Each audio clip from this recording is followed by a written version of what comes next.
Hello everyone, greetings of the day. आगे बढ़ते हैं हमारे big data analytics lecture design में या लेक्चर सीरीज़ में। ठीक है, तो लास्ट टाइम हमने पढ़ा था security in Hadoop. Last time हमने सिक्योरिटी अपडेट्स देखे थे, कौन से सिक्योरिटी प्रोटोकॉल फॉलो करते हैं, कब रोज़ की डिस्ट्रीब्यूशन सेंटर क्या होता है, या किस तरीके से वो डेलीगेशन टोकन जनरेट करता है, ये सब हमने देखा था। इस बार बात करेंगे एडमिनिस्ट्रेटिंग हडूप की। छोटे छोटे टॉपिक्स हैं, बहुत ईजी और practical topics हैं basically. So if they want to ask something in theory, they will be asking just the overview of it. ठीक है, तो एडमिनिस्ट्रेटिंग होता क्या है? Procedure to keep a cluster running smoothly. कोई भी एडमिनिस्ट्रेटर का काम क्या होता है एडमिन डिपार्टमेंट का, कि जो वो उस डिपार्टमेंट में है या जो चीज़ वो हैंडल करता है वो स्मूथली चलनी चाहिए। हम कहते हैं डेटाबेस एडमिनिस्ट्रेटर। तो डेटाबेस एडमिनिस्ट्रेटर का काम क्या होता है? डेटाबेस एडमिनिस्ट्रेटर एडमिन का काम डेटाबेस स्मूथली चलता रहे। उसका डेटा टाइप क्या है सबको पता होने चाहिए, कौन से रोज़ हैं, कौन से कॉलम्स हैं, उनके साथ कैसे ऑपरेट करते हैं, एम्प्टी वैल्यूज़ अलाउड हैं कि नहीं है, किस तरीके से उसमें चेंजेस करते हैं, ये सारी चीज़ें लिस्टेड होनी चाहिए, डिसाइडेड होनी चाहिए, और सब लोग आराम से डेटाबेस एक्सेस कर सकें यूजिंग एपीआईज, या जो एपीआई बनाते हैं वो लोग भी, वो उनका काम होता है डेटाबेस एडमिन का। Similarly Hadoop administrator, Hadoop admin का काम होता है क्या होता है? क्लस्टर है वो स्मूथली चलना चाहिए। फाइन, तो उसमें कुछ परसिस्टेंट डेटा स्ट्रक्चर्स होते हैं, यानी जैसे कि नेम नोड का डायरेक्टरी स्ट्रक्चर क्या है, ठीक है, एस बिन डायरेक्टरी में क्या होता है, बिन डायरेक्टरी में क्या होता है। फाइन, हडूप होम नाम का जो वेरिएबल है वो कहाँ स्टोर्ड है, हर एक हडूप में एक हडूप होम नाम का वेरिएबल होता है, उसका पाथ क्या है, ये सारी चीज़ें हडूप एडमिन को पता होनी चाहिए। जनरली हमारी जो सारी एग्जीक्यूटेबल फाइल्स हैं या डॉट एस एच फाइल्स हैं, शेल फाइल्स हैं, वो सब एस बिन के अंदर होती हैं। कैसी एस एच फाइल्स होती हैं? जैसे कि स्टार्ट ऑल, सब चीज़ें स्टार्ट कर दो, सब डीमन स्टार्ट कर दो, जिसमें नेम नोड आ गया, डेटा नोड आ गया, ठीक है, name node dot S H आ गया, data node dot S H आ गया, शॉर्ट में लिख रहा हूँ, क्लियर है। Then we have map reduce dot S H. इन सब में दो टाइप की फाइल होती है, एक तो आगे स्टार्ट लिखा होता है, start dash name node dot S H, start dash data node dot S H, start dash map reduce dot S H, इस तरीके से स्टार्ट यान डॉट एस एच, इस तरीके की फाइल्स होती है। दूसरी फाइल कैसी होती है? स्टॉप वाली फाइल होती है, stop yarn dot S H, fine, then stop map reduce dot S H. इस तरीके से सारी चीज़ें हम स्टार्ट एंड स्टॉप कर सकते हैं according to our name node directory structure. Fine, file system की इमेज है, उसका लॉग कहाँ स्टोर्ड है, उसके लिए पाथ स्टोर्ड है कि नहीं, ये सारी चीज़ें हडूप एडमिनिस्ट्रेटर को पता होनी चाहिए। वो सेट है कि नहीं है, कहाँ से सेट कर सकते हैं, रेप्लिकेशन फैक्टर चेंज कर सकते हैं कि नहीं, ठीक है, एवरीथिंग। फिर सेकेंडरी नेम नोड का डायरेक्टरी स्ट्रक्चर क्या है, सेम है या डिफरेंट है, उसका आईपी एड्रेस क्या है, कहाँ पे स्टोर्ड है चीज़ें, how can we reach out to it, कभी एक्टिवेट होगा, कभी एक्टिवेट नहीं होगा, ये सारी उसकी सेटिंग या कॉन्फ़िगरेशन फाइल में स्टोर होता है। जब हम कॉन्फ़िगरेशन पढ़ रहे थे तब हमने बात की थी कि हडूप कॉन्फ़िगरेशन होता क्या है, ये सारी चीज़ें उसमें स्टोर होती हैं। फाइन, डेटा नोड का डायरेक्टरी स्ट्रक्चर भी अगर पॉसिबल हो तो उसको पता होना चाहिए। एच की बात करें तो जो एच में एडमिन करते हैं वो, हडूप एडमिनिस्ट्रेटर क्या क्या एडमिन कर सकता है? एच है, map reduce and everything. So H में इतनी चीज़ें हमें पता होनी चाहिए। एक तो सेफ मोड नाम की चीज़ होती है। सेफ मोड में चले जाना मतलब क्या? रीड ओनली व्यू है file system to client. File system सिर्फ रीड कर सकते हैं, अपडेट कर नहीं सकते हैं। इसका मतलब क्या है कि फाइल सिस्टम में लेट से रेप्लिकेशन फैक्टर होता है, ये मेरा नेम नोड है, फाइन, तो नेम नोड के पास क्लाइंट से कोई रिक्वेस्ट आती है, यहाँ पे सारे डेटा नोड्स हैं, D N is stands for data node, D N D N D N, let's say ये डेटा नोड्स हैं। इसके पास कोई एक डेटा आया और डेटा के 4 पार्ट्स बनाए गए, 1 2 3 4। रेप्लिकेशन फैक्टर लेट से 2 है, तो पार्ट नंबर 1 इसके पास है, पार्ट नंबर 1 इसके पास है, पार्ट नंबर 2 इसके पास है, इसके पास है, 1 2 1 2 एंड 2, ठीक है, इस तरीके से। 3 है वो एक इसके पास है और एक इसके पास है, ठीक है। And then we have 1 1 2 2 3 3 and then we have 4 and 4, let's say कुछ इस तरीके से, ठीक है। So we have distributed everything something like this. इस तरीके से जब चीज़ें डिस्ट्रीब्यूटेड हैं और लेट से कुछ चेंज आता है, डेटा में कुछ चेंज आया तो चारों पार्ट्स में चेंज आएगा। तो जब तक ये रेप्लिकेशन फैक्टर है वो मेंटेन हो, यानी कि चारों पार्ट्स, तीनों डेटा नोड्स के पास जो चेंजेस है वो पहुंच जाए, ठीक है, जब तक चेंजेस है वो पहुंच जाए तब तक सेफ मोड में हडूप रन होता है। सेफ मोड में रन होता है उसका मतलब क्या है? हडूप में से सिर्फ आप डेटा क्या कर सकते हैं? एज अ क्लाइंट रीड कर सकते हैं, अपडेट नहीं कर सकते हैं, क्योंकि डेटा में ऑलरेडी किसी क्लाइंट ने, लेट से क्लाइंट 1 है, ये क्लाइंट 2 है, तो ऑलरेडी क्लाइंट 1 ने डेटा में अपडेट करके रखा हुआ है, तो क्लाइंट 2 है वो सिर्फ डेटा क्या कर पाएगा? रीड कर पाएगा। Will take care of this. And then there is audit logging. Fine, audit हमें पता है ऑडिट क्या होता है, कि हडूप जो चल रहा है बाद में अगर अच्छे से नहीं चला, कुछ प्रॉब्लम्स आए, तो हम ऑलरेडी कहाँ जाते हैं? ऑलवेज लॉग फाइल के पास जाते हैं। तो लॉगिंग का मतलब होता है मेंटेनिंग लॉग फाइल्स।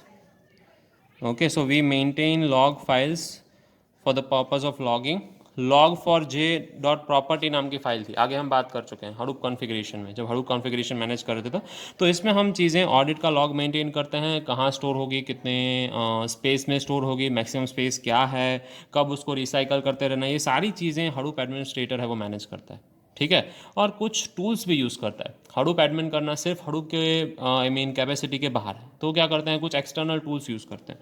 एक तो DFS एडमिन नाम का टूल है, ठीक है। वो टूल क्या करता है, वो टूल आपको अलाउ करता है कि आप सारे जो DFS रिलेटेड HDFS के सारे जो एप्लीकेशंस हैं, जैसे कि नेम नोड है, डेटा नोड है, मैप रिड्यूस है, यान है, उसका वर्किंग है वो आप ब्राउज़र में से चेक कर पाएँ, ये आपका DFS एडमिन करता है। फाइल सिस्टम चेक FSCK, ठीक है, चेक्स करता है कि कौन सी फाइल अंडर, ओवर या मिस रेप्लिकेटेड है। कुछ फाइल्स हैं वो कम रेप्लिकेटेड होती हैं जितनी होनी चाहिए उससे, कुछ ज़्यादा रेप्लिकेटेड होते हैं तो एक्स्ट्रा जो रेप्लिकेशन है उसको डिलीट करने पड़ते हैं, ठीक है। करप्ट ब्लॉक कौन से हैं, वर्किंग ब्लॉक्स कौन से हैं, अगर करप्ट ब्लॉक्स हैं तो करप्ट ब्लॉक्स को हम डिलीट कर देंगे या उसका रेप्लिकेशन फैक्टर में से वापस से वो रिट्रीव कर लेंगे। Fine. Data node block scanner, कितने डेटा लोग चल रहे हैं, कितने डेटा नोड नहीं चल रहे हैं, उनकी कैपेसिटी क्या है, कितना और डेटा स्टोर कर सकते हैं, ये सारी चीज़ें। और लास्ट में बैलेंस है, लोड है, बैलेंस करना बहुत ज़रूरी है। अगर एक ही नेम नोड के पास काफ़ी सारे रिक्वेस्ट आ रही हैं तो ऑब्वियसली सेकेंडरी नेम नोड आपको एक्टिवेट करना पड़ेगा। अगर आपके पास ऑलरेडी एक से ज़्यादा नेम नोड है तो आप क्या कर सकते हैं, अपनी रिक्वेस्ट फॉरवर्ड कर सकते हैं। तो इस तरीके से हम बैलेंसर भी यूज़ कर सकते हैं। This was about administrating Hadoop. Administrating में कौन से टास्क आते हैं, एक तो मॉनिटरिंग, आप चेक करते रहिए चीज़ें, और अगर कुछ गलत है तो आप उसको ठीक करिए, उसको हम मेंटेनेंस बोलते हैं। तो पहले मॉनिटरिंग की बात कर लेते हैं। Okay, when cluster is not running और providing the expected level of service, जब आप एक्सपेक्टेड लेवल ऑफ सर्विस नहीं प्रोवाइड कर रहे हैं तब आप उसको मेंटेन करेंगे, तब तक आप उसको क्या करेंगे, मॉनिटर करेंगे। ओके, उसके लिए क्या करते हैं, लॉग मेंटेन करते हैं, लॉग लेवल और उसका स्टेक ट्रेसेस रखते हैं कि लॉग लेवल क्या है, कितनी मेमोरी यूज़ की हुई थी, उसने हीप लेवल यूजेज कितना है उसका, ठीक है। ये सारी चीज़ें हम लॉग के थ्रू मेंटेन रखते हैं। फिर आते हैं मैट्रिक्स और JMX। मैट्राइसिस मतलब और यहाँ पे कुछ भी नहीं है, matrices is a set of parameters, ठीक है। अगर हडूप है, हडूप डीमन क्या करते हैं, डीमन्स का मतलब होता है सारे प्रोग्राम जो भी हैं, जैसे कि डेटा नोड हैं, नेम नोड हैं, मैप प्रोड्यूस का एक डीमन है, ठीक है, फिर यान का एक डीमन है। ये सब चीज़ें हैं कि इंस्टेंसेस हैं, डीमन्स का मतलब होता है इंस्टेंसेस। जब हडूप इंस्टेंसेस हैं वो इन्फॉर्मेशन कलेक्ट करते हैं, कौन सी information, about events and measurements that are collectively known as matrices या मैट्रिक्स। मैट्रिक्स का सिंपल मीनिंग क्या होता है, जैसे कि नीचे बात करते हैं कि data node collects following matrix, वो नीचे वाली इन्फॉर्मेशन कलेक्ट करता है, कौन सी, नंबर ऑफ बाइट्स रिटर्न, कितने नंबर ऑफ बाइट्स आए, कितने नंबर ऑफ बाइट्स गए, ब्लॉक्स कितने टाइम रेप्लिकेट हुआ, रीड रिक्वेस्ट कितनी मिली क्लाइंट से, ओके, लोकल भी क्लाइंट या रिमोट भी क्लाइंट से रीड रिक्वेस्ट कितनी मिली, राइट रिक्वेस्ट कितनी मिली, हमारा यूजेज कितना है, बेसिकली सर्विस रिक्वेस्ट हम कितनी सेव करते हैं या सर्व करते हैं, RPC कॉल्स कितने सर्व करते हैं। ये सारी चीज़ें जब वो मेंटेन करता है तो उसको क्या कहते हैं, हम बेसिकली मैट्राइस कहते हैं, मैट्रिक्स कहते हैं, ठीक है। सो काफ़ी चीज़ों का मैट्राइसिस होता है, जैसे DFS का मैट्राइसिस DFS रिलेटेड चीज़ों का ध्यान रखेगा, मैप RED ऐसा मैट्राइसिस वो मैप रिड्यूस रिलेटेड चीज़ों का ख्याल रखेगा, यान का मैट्राइसिस है वो यान रिलेटेड चीज़ों का ख्याल रखेगा। So that is everything about चीज़ों का कॉन्टेक्स्ट रखना, कि जो चीज़ों का काउंट रखना, इन सबको एक मैट्राइस बोलते हैं, कुछ सारी प्रॉपर्टीज़ को कॉन्सेंट्रेट करना, ठीक है। और आता है JMX। JMX क्या है, जावा मैनेजमेंट एक्सटेंशन, ध्यान रखेंगे, I hope this is visible, या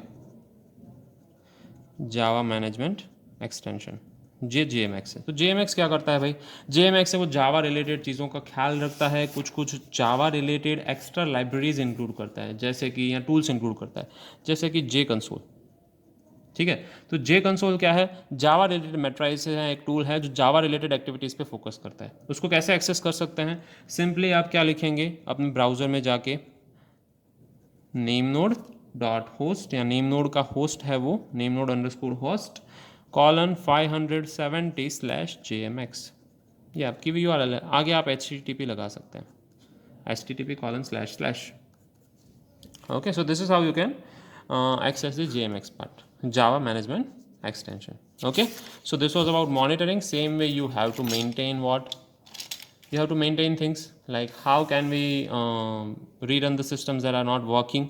okay, so routine administrating procedures होती हैं, data and metadata check, आप चेक करेंगे उसका डेटा एंड मेटा डेटा सही है, डंप मेमोरी डंप क्लियर कर रहा है प्रॉपरली, फाइन।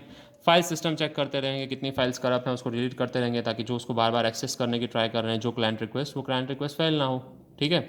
और फाइल सिस्टम बैलेंस है, अगर कोई सिस्टम एकदम खाली है, फाइन, जैसे कि हम जानते हैं कि ये नेम नोड है NN, नीचे डेटा नोड्स होते हैं, तो सारी फाइल्स हैं वो अच्छे से डिस्ट्रीब्यूटेड हो जाएं, रेप्लिकाज हैं वो ज़रूरी है।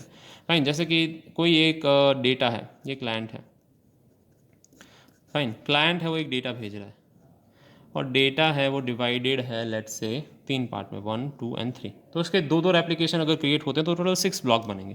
ब्लॉक नंबर 1 यहाँ पे है, 2 यहाँ पे है, 2 यहाँ पे है, 3 यहाँ पे है, फाइन, देन लेट्स से 3 यहाँ पे है और 1 यहाँ पे है। तो इन सब में रेप्लिकेशन अच्छे से बटा हुआ है, ये एकदम फ्री है, दिख रहा है। तो अगर हम इस तरीके की बात करेंगे तो हमारा जो बैलेंसिंग है वो अच्छा नहीं होगा। फाइन, आगे की भी जो चीज़ें आएंगी अगर हम वो इन 3 ब्लॉक को देते रहे बार बार, तो ये ब्लॉक है वो प्रॉपर्ली खाली रहेगा, तो ये फाइल अच्छे से बैलेंस नहीं है। फाइल सिस्टम बैलेंसर की हमें ज़रूरत है, तो मेंटेनेंस के लिए फाइल सिस्टम बैलेंसर भी अच्छे से यूज़ करते हैं। Commissioning and D commissioning of data nodes, nodes का मतलब है डेटा नोड्स, फाइन। कमीशनिंग या डी कमीशनिंग का मतलब क्या होता है, नए डेटा नोड्स को लाना या पुराने डेटा नोड्स को जाने देना। जैसे जैसे हम आगे बढ़ते जाते हैं, लेट्स से मेरा ऑर्गेनाइजेशन है वो आगे बढ़ता रहता है, फाइन, तो मेरे पास पहले डेटा नोड्स जो ऑलरेडी हैं इनकी सबकी कैपेसिटी है 1 TB, ये सारे 1 TB डेटा स्टोर कर सकते हैं, फाइन।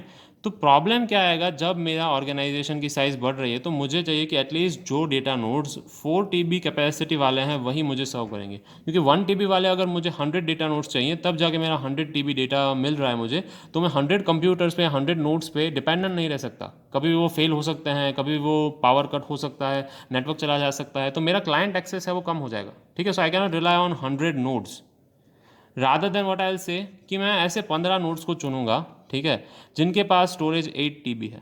तो 4 TB या 8 TB वाले ऐसे या 15 या 20 नोड्स में चुनूंगा जो मेरे लिए काम कर पाए, ठीक है। So that is called commissioning और decommissioning of data nodes. Commissioning मतलब हायरिंग करना, डेटा नोड्स ज़्यादा से ज़्यादा सिस्टम में ऐड करना।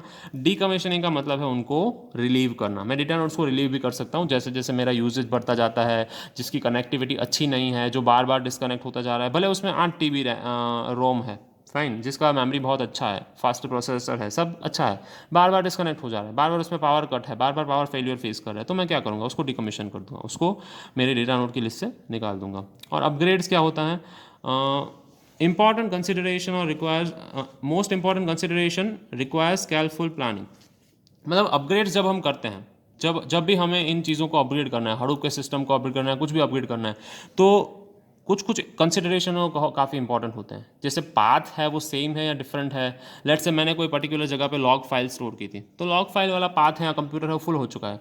मेरा नेम नोड है वो पर्टिकुलर आईपी एड्रेस है, पर नेम नोड में स्पेस बहुत कम है, तो नेम नोड में कितनी चीज़ें स्टोर करूँ, कितनी चीज़ें ना स्टोर करूँ, ये सब केयरफुल प्लानिंग चाहिए होता है अगर हम किसका प्लान कर रहे हैं, अपडेट्स का प्लान कर रहे हैं। ओके, काफ़ी सारे ऑप्शन है उसके पास, finalise, roll back, check for new, start etcetera, ये सारे कमांड्स हैं। आप जो ट्रांजैक्शन कर रहे हैं वो फेल हो गया है, आपने कुछ रिक्वेस्ट की थी, रीड रिक्वेस्ट की थी, राइट रिक्वेस्ट की थी, वो फेल हो गई है, अपग्रेड है वो बीच में ही फेल हो गया है, तो अपग्रेड को आपको फाइनलाइज करना है, ठीक है। ये ट्रांजैक्शन चीज़ वाली बात है कि आपको अपग्रेड को रोल बैक कर देना है। आपने अपग्रेड किया पर अब डेटा नोड्स अच्छे से नहीं चल रहे हैं, आपका जो सेटिंग्स था वो बिगड़ गया है, आपके अपग्रेड है वो डेटा जेडीके के साथ मैच नहीं कर रहा है। हमें पता है कि जेडीके और हडूप है वो हैंड इन हैंड जाते हैं। जेडीके का जो वर्जन है जिस तरीके से अपग्रेड होता है उस तरीके से हमें हडूप अपग्रेड करना पड़ता है, या जो सपोर्ट करते हैं उस तरीके से ही दोनों चीज़ों को रखना पड़ता है। तो हमें वो अपग्रेड है वो फाइनलाइज करना है कि नहीं करना है, अपग्रेड को रोल बैक कर देना है, नया अपडेट चेक करना है, अपडेट स्टार्ट करना है, स्टॉप करना है, ये सारी चीज़ें आपको अपग्रेड के ऑप्शन में मिल जाती हैं, ठीक है। So this was about system maintenance. When we talk next time we will be talking about Hadoop benchmarking. Okay, so we'll keep it to this only. इसमें हमने क्या बात की, administrating Hadoop, monitoring and maintenance. Okay, have a good day.